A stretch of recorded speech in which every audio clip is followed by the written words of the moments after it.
آپ کا نقطہ نظر کیا ہے بالخصوص ایکسپیٹ کمیونٹی، پاکستان سے باہر جو لوگ بیٹھے ہوئے ہیں، وہ پاکستان کے اندر ہونے والی ڈیبیٹ کو جو بذریعہ میڈیا دیکھتے ہیں تو پاکستان کے بارے میں امیج کیا بناتے ہیں، اور کیا وہ سمجھتے ہیں کہ یہ پبلک نمائندگان اس ملک کو بہتر چلا سکتے ہیں یا نہیں؟ صاحب ابھی کرپشن کی بات ہو رہی تھی، انڈیویجول کرپشن جو ہے، جو منسٹر سے ریلیٹڈ کرپشن ہے، ہم اس کے اوپر فوکس کرتے ہیں، ہمارے صاحب کو پوائنٹ تھا، نظام کی کرپشن کو اگنور کر دیتے ہیں۔ برطانوی نظام کے اندر کیا ہوتا ہے اگر کوئی ایم پی وغیرہ آ جائے تو کوئی مسئلہ تو نہیں ہوتا؟ دیکھیں، بات یہ ہے کہ کرپشن زیرو کرپشن تو کسی معاشرے میں بھی نہیں ہو سکتی، ٹھیک ہے جی، اس میں لمٹس ہوتی ہیں۔ میں یہ بھی بات تسلیم کرتا ہوں کہ چونکہ وہاں پہ اسٹیبلشڈ ڈیموکریسی ہے، اسٹیبلش نظام ہے، ابھی یہاں پر جمہوریت کو پورا موقع بھی نہیں ملا ہے، لیکن ہمیں کوئی سمت تو درست کرنی چاہیے نا۔ اگر یہاں سے جانا ہم نے لاہور کی طرف ہے اور روانہ پشاور کی طرف ہو گئے ہیں تو کبھی منزل پہ نہیں پہنچے۔ ٹھیک، جو مجھے نظر آ رہا ہے وہ یہی صورتحال ہے پاکستان کی اور پاکستان کی سکسیسر گورنمنٹ۔ تو یو کے میں کیا مختلف؟ یو کے میں آپ کو ایک مثال دیتا ہوں، اسے آپ اندازہ لگا لیں۔ آپ کو معلوم ہے کہ ایکسپینسو اسکینڈل یو کے میں تمام اخبارات میں اور انٹرنیشنل لیول میں بڑا شور مچا ہوا تھا کہ وہاں پر جی ایم پیز نے کرپشن کی ہے۔ تو اس میں آپ کو بتانا چاہتا ہوں کہ ملینز پاؤنڈ کی بھی کرپشن اس میں انوالو نہیں تھی۔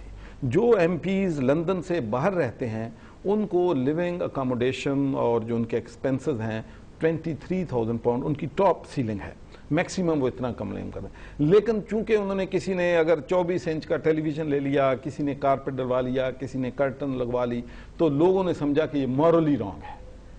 تو اس مورالٹی پہ 100 ممبر آف پارلیمنٹ جو ہے گھر چلا گیا، پارٹیز نے ان کو ٹکٹ نہیں دی یا انہوں نے والنٹری ان کی اکاؤنٹیبلٹی جو ہے وہاں پر پارٹیز کرتی ہیں، وہ سسٹم تک جانے نہیں چاہتے تھے۔ اگر کوئی ایم پی غلط کام کرتا ہے، انویسٹیگیشن شروع ہوتی ہے تو سب سے پہلا پارٹی یہ کام کرتی ہے کہ اس ممبر آف پارلیمنٹ کو سزا ہوئی، کسی کو نہیں ہوئی۔ جی، میں آپ کو یہ بھی بتانا چاہتا ہوں کہ ان میں صرف 6 پارلیمنٹیرین تھے جنہوں نے قانون توڑا تھا، جنہوں نے وائلیشن کی تھی قانون کی، تو وہ 6 کے 6 پراسیکیوٹ ہوئے ہیں اور 6 کے 6 کو پنشمنٹ ہوئی ہے، اور ان میں ایک ممبر آف پارلیمنٹ ایسا بھی ہے جس کے خلاف الزام صرف 5,000 پاؤنڈ کی کرپشن کا تھا، اس کو بھی جج نے 2 سال سے زیادہ کی سزا دی ہے، اس لیے کہ وہاں پر یہ ہے کہ جو پولیٹیشنز ہیں ان کے کردار کو دیکھ کر قوم نے اپنا کردار بنانا ہے، اس معیار پر ہمیں پرفارم کرنا ہے۔ Let me take a call from you کے، اور آپ سے پوچھوں گا کہ اس معیار پر ہم کب پہنچیں گے تاکہ ہماری ایکسپرٹ کمیونٹی مطمئن ہو۔ جی السلام علیکم۔ وعلیکم السلام۔ جی محترم۔ جی سر، آپ کا سوال ریپیٹ کیجیے گا سر۔ جی سعید صاحب، ذرا یہ بتائیے گا، جب آپ ہمارے ٹاک شوز دیکھتے ہیں، پبلک نمائندگان وہاں پر آ کر اپنے اپنے خیالات کا اظہار کرتے ہیں، تو آپ کے ذہن میں کیا آتا ہے کہ اگر آپ کے ہاتھ میں یہ پروگرام ہوتا تو آپ کیا موضوع تبدیل کرتے، اینکر تبدیل کر دیتے، پارٹیسپینٹ تبدیل کر دیتے، کیا تبدیل کرتے آپ اس میں؟ سر دیکھیں، سب سے پہلے جو چیز سٹارٹ ہوتی ہے وہ یہی ہے کہ ہمیں اپنے لوگوں کے ساتھ سنسیئر ہونا پڑے گا، چاہے کوئی بھی پارٹی ہو۔ بدقسمتی ہماری یہ ہے کہ ہمارے پولیٹیشین اپنی قوم کے ساتھ، اپنے عوام کے ساتھ سنجیدہ نہیں ہے۔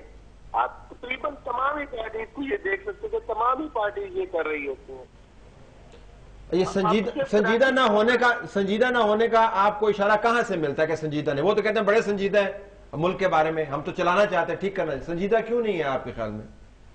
سر ابھی چھوٹی سی ایگزامپل لے لیں، ظفر قریشی کا جو کیس ہے سپریم کورٹ میں، اس میں کس طرح کے ہیلے بہانے استعمال کیے جا رہے ہیں۔ آپ رحمان ملک صاحب کو دیکھیں، وہ کیسی اچھل کی حرکتیں کرتے ہیں کہ وہ جو ہے قوم کے ساتھ بہت سنسیئر ہے، اور رات کو 12 بجے کے بعد ہم نے اسٹریٹجی چینج کی تو یہ ہوا، اور ان کے اگلے دن ہی 10 سے 12 لوگ پھر جو ہے نا وہ کراچی میں کلنگ کا شکار ہو جاتے ہیں۔ ابھی انڈیپینڈنٹ کالر ہے، ہم نے ظفر قریشی صاحب کا سوال پلانٹ نہیں کیا، وہ لوگ باہر سے بیٹھے ہوئے دیکھ رہے ہیں۔ ایک نظر کالر ہے یو اے ای سے۔ جی السلام علیکم۔ وعلیکم السلام۔ جی محترمہ، بتائیے گا پروگرامز کے موضوعات اور پبلک نمائندگان ان پروگرامز کے توسط ان کے امیجز آپ تک پہنچتے ہیں، کیا محسوس کرتی ہیں؟ جی میں یہ چاہتی ہوں کہ آپ کا پروگرام اور بھی بہتر طریقے سے پرفارم کرے، اور اس کے لیے میرے پاس کچھ سجیشنز ہیں۔ جی بتائیں۔ میں یہ سجیسٹ کرنا چاہوں گی کہ جو اوورسیز پاکستانیز ہیں وہ اتنے فارن ریزروز بھیج رہے ہیں جب ہماری کنٹری میں، تو پھر ان کا یہ بھی رائٹ ہونا چاہیے کہ وہ ووٹ دے سکیں، وہ لوگوں کو یہ رائٹ نہیں ہے۔ تو میں یہ چاہتی ہوں کہ ان کو ای ووٹنگ کا فیسلٹی پرووائڈ کی جائے تاکہ ان کے خیال میں جو بہتر گورنمنٹ ہے وہ آ سکے۔ اور دوسری بات یہ ہے کہ ہمارے یہاں ملٹی نیشنل کمپنیز گورنمنٹ کیوں نہیں ڈیولپ کر سکتی؟ آپ اس چیز پہ بات کریں کہ ہماری جو ملٹی نیشنل کمپنیز ہیں ڈیولپ کی جائے اور گورنمنٹ کو اس چیز کے لیے انکریج کیا جائے۔ تیسری بات یہ ہے کہ ہماری جو گورنمنٹ ہے وہ اپنے فارن پالیسی کے جو ریزروز ہیں وہ افریقن کنٹریز کی طرف کیوں نہیں ایکسپینڈ کرتی ہے. It will help a lot if you talk on this topic. ٹھیک ہے, let me take another call Bahrain سے. جی السلام علیکم.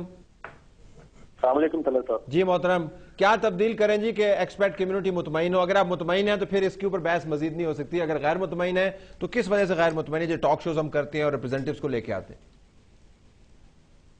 جناب ہم تو بینگ پاکستانی, پاکستان سے باہر بیٹھ کے وہ تمام چیزیں دیکھنا چاہتے ہیں جو ہمارے ملک میں ہو رہی ہیں. All those things, sequence of events جو ریفلیکشن ہے ہمارے سوشل اور پولیٹیکل سیٹ اپ کا. لیکن ہم اس چیز کو پسند کرتے ہیں کہ ہمارے آنےسٹ اور بریو اینکر جو سچائی کو ایکسپوز کرتے ہیں, جو کسی سے ڈرتے نہیں ہیں, ان چیزوں کو ہم دیکھنا وہ ہمیں بہت اچھی لگتی ہیں کہ ہمارے ملک میں ایسے لوگ موجود ہیں جو بالکل ببانگ دال حق بات کرتے ہیں. وہ ہمیں سب سے زیادہ اچھی باتیں لگتی ہیں, چاہے وہ پولیٹیکل ہو چاہے وہ social who. Fair enough, fair enough. Let me come to you now, جاگر صاحب. یہ ایکسپیٹ کی ڈیمانڈ ہے. They want this country to be governed, to be ruled by rule of law. Corruption کا معیار ختم کرنے کا معیار وہ ہے جو آپ نے بیان کیا. یہ ہم کب پورا کر پائیں گے؟ دیکھیں جی, سب سے پہلے بات کرپشن ختم کرنے والی جو ہے, میں سمجھتا ہوں ایک اہم ترین نقطہ ہے, اور اس کو ہم نے اپنے, اگر آپ نے دیکھا ہو تو نیشنل ایک ایجنڈا جو دیا تھا 10 پوائنٹس کا, اس میں ٹاپ پہ کرپشن ہی تھی جی. اینڈ وی اسٹل بلیو کہ یہ ہمارا بنیادی جو مسئلہ ہے وہ کرپشن کا ہے. کرپشن تبھی ختم ہوگی, وہ جس طرح انہوں نے کہا کہ ٹرکل ڈاؤن ایفیکٹ ہے. If your top is clean تو اٹ ول فلو ڈاؤن جی, اور تھنگز ول گیٹ بیٹر. یہ نہیں کہ بالکل کتنی ٹاپ کی بات کر رہے ہیں؟ Absolute top. the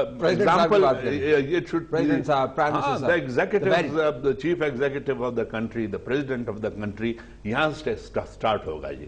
اگر یہاں سے آپ کو کلین ٹاپ مل گیا, believe me it will start trickling down. اور اس کے ساتھ ہی ساتھ پھر یہ جو ہمارے بھائی سوچتے ہیں, اور یہ آپ نے کہا کہ سسٹمز جو ہیں باہر, ان کو دیکھ کے اس معیار کے ساتھ ہمیں بھی وہ دیکھنا چاہتے ہیں. ہم خود جا کے جب باہر دیکھتے ہیں تو ہمیں افسوس ہوتا ہے کہ ہم کہاں ہیں, دنیا کہاں جا رہی ہے. اور اس کی وجہ یہی ہے پھر کہ we need clean leadership right from the top. Leadership کو تو اتنی باہر جا کے پریشانی ہوتی ہے کہ وہیں بھی بیٹھے رہتے ہیں. ایک دوسرا اہم نقطہ ادھر ہی رہتے ہیں. ہماری بدقسمتی یہ ہے کہ جب یہ آپ کہیں اصولوں پہ بات کرتے ہیں اور اس پہ آپ سٹینڈ لیتے ہیں تو جواب کیا آتا ہے؟ میرے ٹاک شوز میں ہوا ہے اور پیپلز پارٹی کے بہت اہم لوگوں سے کہ جی دیر از نو لاسٹ ورڈ ان پالیٹکس, سیاست میں کوئی حرف آخر نہیں ہے.